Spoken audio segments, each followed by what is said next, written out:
What's up, and welcome to another Mind, Body, Beyond session with me, Coach Deanna. Now, last week we talked about unlocking your potential and envisioning your future.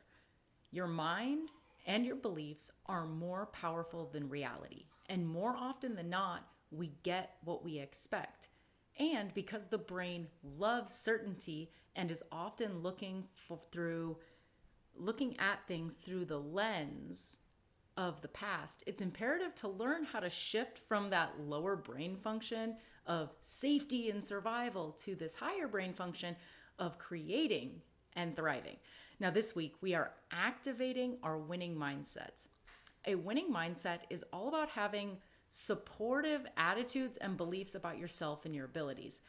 It's about knowing that you can achieve anything that you set your mind to and believing that you deserve that success. Now, think about your mindset as a collection of beliefs and attitudes that shape how you see and respond to challenges and opportunities. Mindset matters for this reason. It's either working for you or it's working against you. Your mind is beyond powerful. Beliefs don't have to be true, they just have to be useful. I am always winning. Everything is always working out for me. Even when I lose, I win. Everything happens at the perfect time for me. I'm confident in my ability to figure it out. I am always winning. I want you to think of your mindset as a frame or the filter at which you look at your experiences through. Ultimately, is your mindset positive, neutral, or negative? Another way to think about mindset is the underlying tone or the belief behind your behaviors. So what is your default mindset every day? What is your mindset at practice? What's your mindset during practices, matches, and tournaments? What is your mindset at school when you're interacting with people? Is your mindset supportive of your goals? Now, does your mindset shift with your emotions, or is it relatively consistent? The more consistent the mindset, the more powerful its effects. Here's a physical example for you guys. Think about an old radio or scanning the radio in the car. The ones where you had to tune the dial to find the clear frequency. If you scan around, you'll hear distortion. So you'll hear the crackles and the static. But when you hit the right station, you can jam out, you can sing along, you can enjoy the ride, provided that you like the kind of music that's playing. When your emotions knock you off your right frequency or mindset, you still might hear the music, but the static will be unbearable for your ears and the signal will have lost strength. Okay, here's another example. Think about what it takes to watch Netflix, all right? You have to have your devices and your TV plugged in. That's the physical connection. What happens when you try to watch Netflix but the power isn't on? You're not watching Netflix. Okay, let's say you have the TV on. Power is good. Then you have the audio, visual, the HDMI connection from the Roku, Apple TV, or whatever to your TV.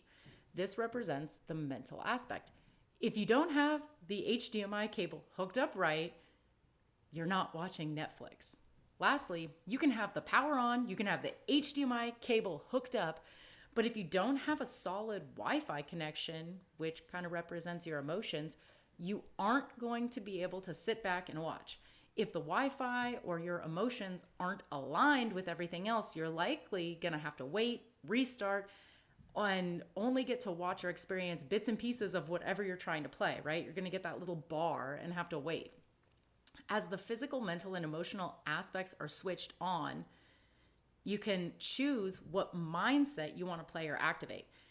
Is it a positive one, like a winning mindset or a growth mindset, or is it a lack mindset that's really not helping you? Talking about mindsets, let's talk about maintaining a helpful mindset while you're experiencing uncomfortable emotions. And this is where we struggle the most, right? This is where we have to practice. Remember, we get good at what we practice. So it stands to reason when we direct our awareness, our energy, and attention to practicing a mindset that best serves us and helps us win and thrive on and off the court, that we should spend some more time deciding and practicing on what mindset we want to activate. All right, for fun, I've categorized some mindsets. You got a positive mindset, you got winning mindset, abundance mindset, gratitude mindset, growth mindset. Negative mindsets, fixed mindset, pessimistic mindset, scarcity mindset, victim mindset, and neutral mindsets, which are more like a realistic or a mindful mindset. Okay. Now, if we were to list all of these mindsets and the percentage of time that you are looking at your life through this lens, what would each day, each week, and each month look like for you? Would it be mostly positive? Would it be mostly negative? Would it depend on the week? I also want you to consider these questions. What beliefs would support a winning mindset, right? So we want to talk about things that we would believe, like the underlying, the collection of the beliefs and the attitudes. Growth is possible, and believing skills can be developed through practice and effort. Another one would be viewing challenges as opportunities to learn, believing that consistent effort and perseverance are keys to achieving mastery and success. Failure is part of learning and success is in progress. Feedback is always constructive when we want it to be. The success of others is a source of learning and celebration. Believing in one's ability to succeed based on preparation and self-confidence. Holding a positive and a clear vision of the future, or expecting good things to happen in your favor. So what beliefs would support a scarcity or a limitation mindset, right? So these are going to be listed out. So believing that abilities and your potential are predetermined and static. So there's really no point in trying or practicing, and your effort really isn't paying off and nothing's really worth it. So you shouldn't be doing it anyway. Next one would be believing that there's not enough to go around, whether it's money, love, success, opportunities, or the belief that someone will win, that someone has to win and someone has to lose, right? Viewing challenges as insurmountable or a waste of time. Oh, it's too hard. It's not even worth it. Obsessing about all the problems or the limitations. Avoiding taking responsibility and blaming others. Consistently comparing yourself to unfavorably to other people, believing that nothing works out for you, everything is unfair, and everything is pointless anyway. Expecting bad things that are just going to happen to you. Bad things always happen to me. It just is how it is. It's just my luck or lack of, right? So in the Unlocking Your Potential session, I asked you if you believe that you have infinite potential. And for many people who answered no, I asked you, why are you fighting for your limitations? We also went through a fun decision tree to prove that you can't really predict the future, that there are way too many variables, and that things are way more complex, right? And that maybe you're settling on a limiting belief because you don't want to change, you don't want to do the work, or maybe you're just scared to fail, right? Maybe you do actually have infinite potential, possibility, creativity, and adaptability. We typically get what we expect, and our brains pay way more attention to the things that confirm our deeply held beliefs. If you choose, or if those deeply held beliefs are supportive and awesome, and that's great, but if those deeply held beliefs reflect unworthiness, fear, or just limitation, you might be getting in your own way. Your mind and your mindset are likely holding you back, even though you want to move forward. It's like your brain is pushing on the gas and your belief and your emotions are pushing on the brakes. So you really aren't getting where you want to go, right? A winning mindset is more about subtraction than it is about addition. We want to remove the distortions and the static. We don't need more gas. We just need less brakes, right? We got to get you guys out of your own way. Now, the best part of your athlete journey is that you always have a choice in the mindsets that you want to feed and that you want to activate. You have the ability to practice and train mindsets that help you thrive on and off the court. Your brain is always seeking to make connections, and your ego is always wanting to protect you from change, getting hurt, and the unknown. Remember, we talked about that force of resistance? Your brain always prefers a familiar hell over an unfamiliar heaven. And that's saying a lot. Isn't it wild? We are more comfortable knowing and choosing a sucky experience than an unknown experience. It's crazy, but that's kind of how our brains work. Now, a groundbreaking book research by Bruce Lipton called The Biology of Belief talks about how our minds create coherence between beliefs and the reality that we experience. And I'm going to repeat it, and I want you to really think about this, and this will be like a mind blown moment for you if you really start to think about it. So, your mind creates and seeks to align what you believe and the reality that you experience. So what does this actually mean? Your brain wants your beliefs to equal your reality. So when your beliefs equal the reality that you perceive, your ego and a sense of safety, and it feels good, right? Your reality will bend with preconceived beliefs that might not even be true, and your beliefs will be reinforced by your perception of reality. You might need to listen to this a couple of times because I understand that they're a little abstract. These topics are a little bit abstract, but once you get it, I promise it'll be a huge shift for you. Your mindset are a collection of beliefs that drive your perception and your expectations. When your beliefs and your reality glitch and they don't match, your brain and your mind create distortions, and they do these gymnastics so that whatever is happening will make sense for you. For example, you think that you are the best server on the team, and when you get subbed out for serving, you start trying to figure out the reason why. Maybe coach is mad at you. Maybe you did something wrong. Maybe the coach doesn't believe in you. In reality, the coach may have made the decision that they were going to sub you out to serve because earlier in the match you went on a 10-point run and more of your teammates just needed more serving experience, right? So your brain is seeking to make that connection and make it make sense, but you might not be privy to that knowledge, so your brain just makes stuff up. Now, have you ever realized that the story that you're telling yourself really isn't true? Have you ever think that maybe what you perceive is a reflection of what you believe about yourself or what you believe that others believe about you? What if what you believed to be true wasn't as true as you thought it was? I listened to this podcast the other day about from a magician and a mentalist. And this is literally someone who makes a living reading people. And he said that 75% of what we believe about other people is completely made up and it's completely wrong. Okay. So we know that beliefs are powerful. And we now know that our mindset is a collection of beliefs and that our mindset is the foundation of how we perceive our experience and our life. We get it. Our brains lie to us to try to make us feel better. And it's our choice in what mindset or mindsets we want to feed, activate, and cultivate daily. Okay, so how do we do it, right? In an earlier session, we talked about how belief is more powerful than reality. When I was 16, I remember this conversation with my dad on the way to school. And we were talking about Nazi Germany because I was probably learning about it in history. And it blew my mind how people could have gotten on board with this type of behavior towards other humans. It was correct. When I was learning about this, I just thought it was absolute. How could someone do this, right? And I remember my dad saying, if you tell people the same thing over and over and over, eventually they'll believe it as true. And as a 16-year-old, I thought, wait, what if I tell myself lies for a long period of time? Would I start to believe them? So I started brainstorming lies like, I'm beautiful, I am talented, I'm amazing, I'm capable of anything. So I ran the experiment.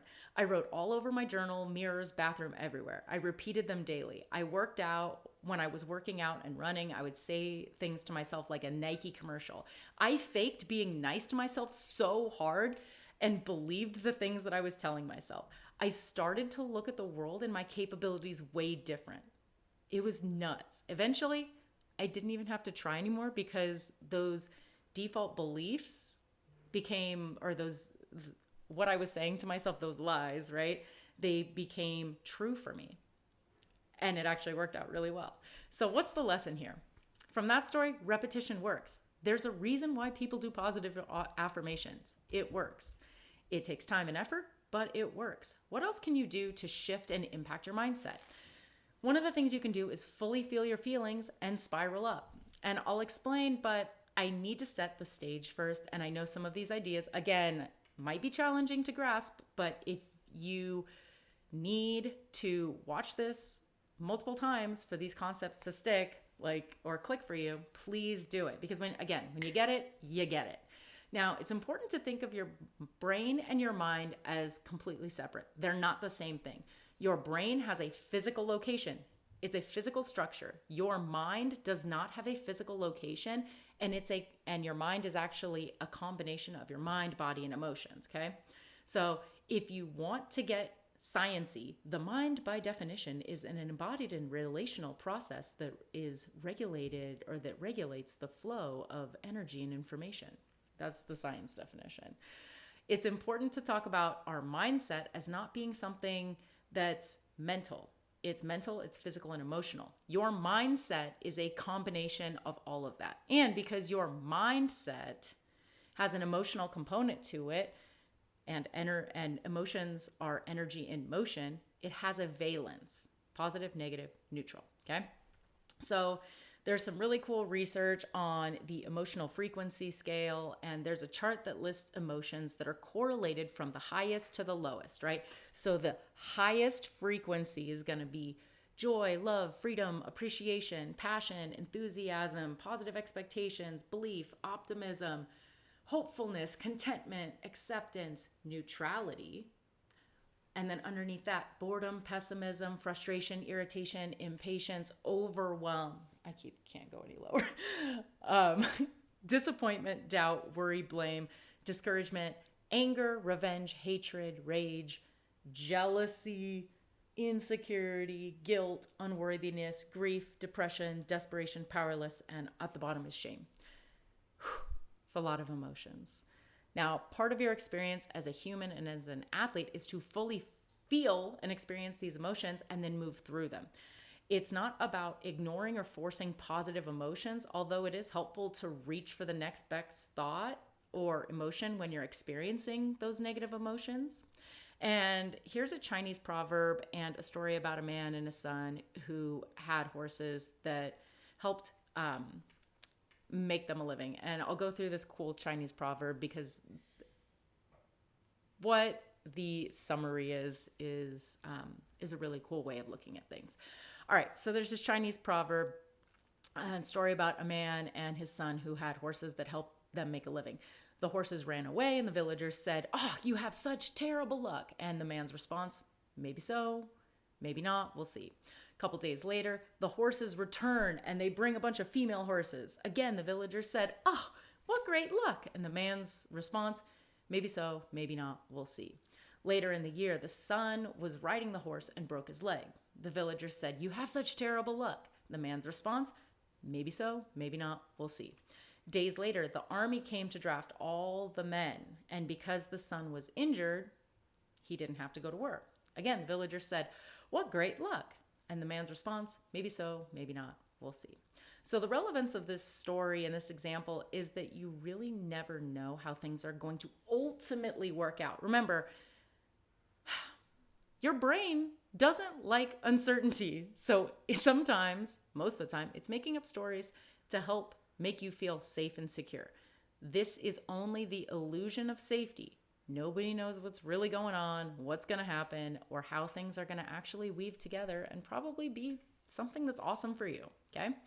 The human experience is all about fully feeling your emotions, and just because it's positive or negative, it doesn't necessarily mean that it's good or bad. So a negative emotion might actually be the fuel that helps you succeed later. And an overly positive emotion now might actually make you miss a warning sign. So yes, this is complex, but go with me. Although emotions are positive and negative, it doesn't automatically make them good or bad. They just are. They're valid, they are relevant, and they are meant to be fully experienced and authentically lived, okay?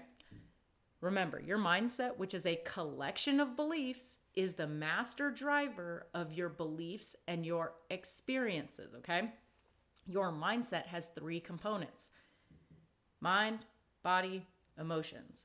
When you are giving mixed signals to your body, it's difficult to activate the mindset that you want and achieve what you want. So let's say your mind is on board and your body is a go, but your emotions are providing contradictory information, right? So you want to succeed. Everything's great, but you're in a bad mood or something happened and you're mad, right? That mindset isn't necessarily going to be as strong or necessarily turn on, right?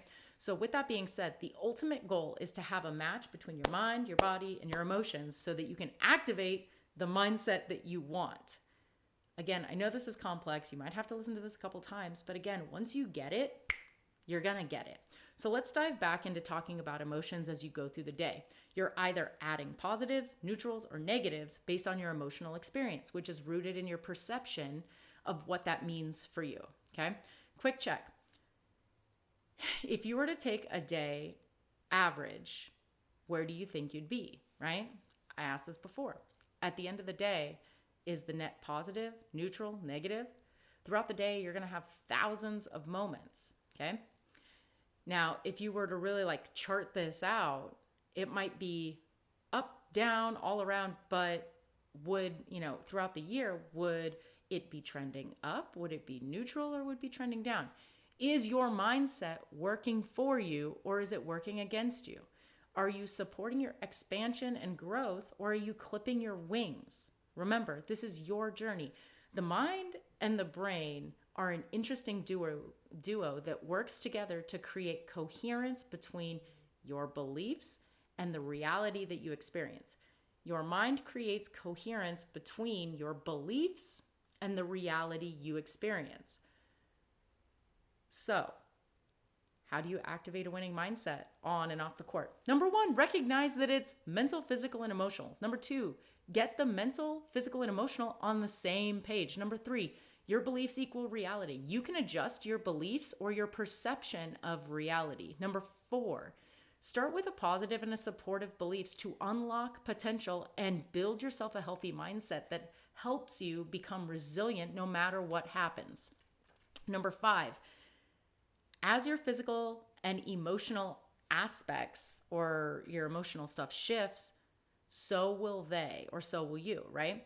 You have to flow through it and continuously reinforce the beliefs that help you. This is simple, but it's not easy, okay? The hardest part, number 6, the hardest part of this is managing your emotions as they arrive and not getting caught in the emotions and the stories that your brain is trying to make up to make you feel safe. One of my favorite things to do during an overwhelming situation is notice how my mind wants to try to blame other people or find excuses. Instead of believing those to be true or hooking onto those, just notice and allow them to pass through. I am grounded by my belief that everything always works out for me. It is what it is, and you move through it, right? If you look at something and you're like, oh, I shouldn't have done that. Oh, I can't believe this. Where are you spending your time, energy, and attention, right? So I hope this session was impactful. I hope it was fun. I know it was a lot, but remember, you can improve your ability to focus, but you have to take steps to set yourself up for success, right? This takes work. This takes practice. If you're wanting to activate that winning mindset, if you're wanting to shift into that belief that everything is working out for you all the time, when your emotions tell you, oh, nothing is, right? We have to reframe it. We go back to it. We starve the belief that nothing is working out for me. And sometimes you have to give yourself examples of that, right? So if your brain tries to tell you, nothing's working out for me, this sucks, I can't believe this. Challenge that. Is that actually true? If you gave yourself examples, you'd probably be like, oh, I'm being a little dramatic. You're right. That's not working. Oh, you're right. I was just in the moment. I'm just kind of angry or upset or embarrassed, whatever. If you're wanting to shift into that winning mindset and make that your default, you have to continuously repeat it, believe it, and with time and consistency, that power of that mindset, when you have those emotional shifts, you're going to be able to get back to the mindset because that's what you've set. If you don't practice, that mindset shift will be all over the place. So again, we want it to be powerful. We want it to be consistent, but your emotions play a huge part in that. All right, I'll see you on the court. I'll see you in the app. Remember to train with purpose, play with passion. I believe in you.